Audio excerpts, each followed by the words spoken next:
안녕하세요. 돈브로전 중개사 정은호입니다. 요즘에 부동산 시장이 많이 조용하죠. 그죠? 예. 그리고 저번 주 금요일 날 또 이제 미국에서 기준금리를 빅스텝으로 올리겠다.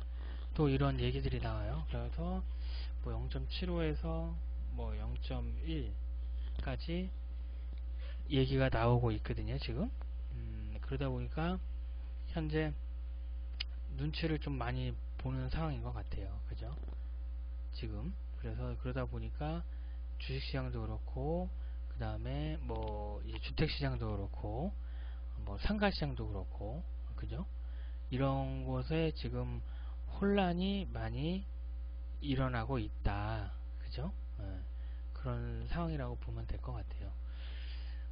그 직전에 제가 말씀을 드렸었는데 올 하반기나 22년도 말 아니면 23년도 초반 1분기, 2분기 정도가 이제 매수 적기가 되지 않을까라는 생각을 하는데 일단 그 내용에는 변함이 없고요. 변함이 없고 그 다음에 이제 시장이 어떻게 움직일까 요런 거에 대해서 한번 생각을 해봐도 좋을 것 같아요. 그리고 또 보면 지금 뭐 임대차 3법이나 지금 일본에 또 보니까 이제 종부세 완화 국회 통과해야 되는데 지금 어떻게 될지 모르겠다.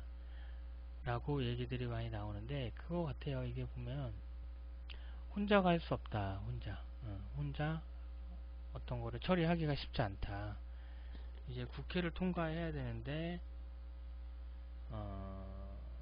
지금 보면은 민주당이 거의 과반을 갖고 있잖아요. 그죠?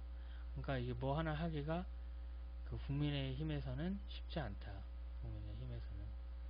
근데 어느 정도 이런 내용들을 갖고 협의가 되지 않을까라는 생각을 하는데 이게 될지 안 될지 저도 어떻게 된다 뭐 이거에 대해서 정확하게 말씀을 못 드리겠어요. 그러니까 어쨌든 지금 되게 뭐 시끄러운 상황이다. 그죠?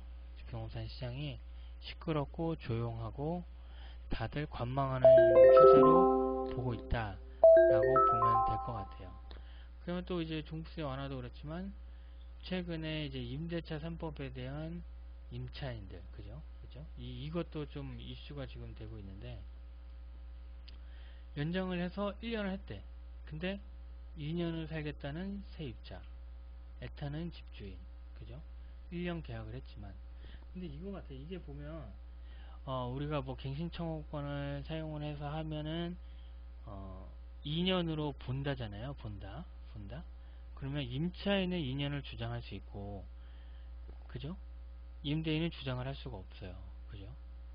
그러니까 그런데 이게 지금 보면 1년 계약을 했는데도 그 2년을 주장을 하고 나온 그런 얘기거든요. 이 내용을 한번 보면 계약 기간이 끝나고 2개월 전에 예, 이모 씨에게 이사가 준비해달라고 했는데 거절을 해버렸대요. 그죠? 합의해서 1년짜리 계약서를 썼대. 근데 이제 갑자기 임대차 3법을 얘기를 하네요. 그죠? 1년 더 살겠다고 통보. 그죠?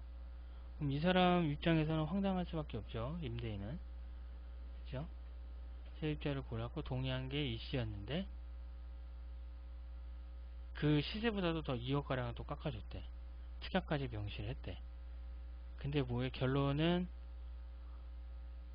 힘들 것 같다. 아니면 뭐 소송을 해봐야 되겠다. 뭐 이런 내용 같아요. 그죠? 나중에는 이사비하고 뭐 일정 비용을 주겠다고 했지만 그 이후로는 또 연락이 안 된다. 그죠? 그러니까 명도소송을 하기로 했지만 승소를 장담할 수 없는 상황이다. 그죠? 이게 문제가 많은 거예요. 그죠? 어느 정도 했으면 한쪽에 치우치지 않고 중간에서 해갖고 어느 정도 좀 이득이 돼야 되는데 이게 일방적으로 한쪽을 많이 하다 보니까 이런 그 문제들이 많이 생겨요. 지금 보면 합의에 1년 계약을 했는데 법은 세입자가 원하면 2년 살아라 이 얘기예요. 그죠? 1년 계약을 했더라도 그 임대차 보호에 대해서 기간을 2년을 보기 때문에 2년으로 살아라 이 얘기잖아요. 그죠? 그러니까 이런 문제들이 많아요. 그러니까 이런 문제들이 많은데 굳이 이게 좀 어느 좀 수정을 해야 되지 않냐. 한쪽에 치우치지 않은 중간의 입장에서 어느 정도 좀 보완을 좀 해야 되지 않냐. 그죠? 라는 생각을 해요, 저도. 그러니까 3법이 지금 보시면 처음 나온 게 20년도 7월 31일. 그죠? 7월 31일 날 전월세 상한제. 이 두 개가, 그죠? 같이 시행이 됐고, 21년도 1년간의 뭐 유예 기간을 주고 했는데, 이거는 또 1년 연장됐죠? 연장 신고에 대해서는. 그죠? 2년 끝난 뒤 1회 연장, 총 4년, 5% 이내. 그죠?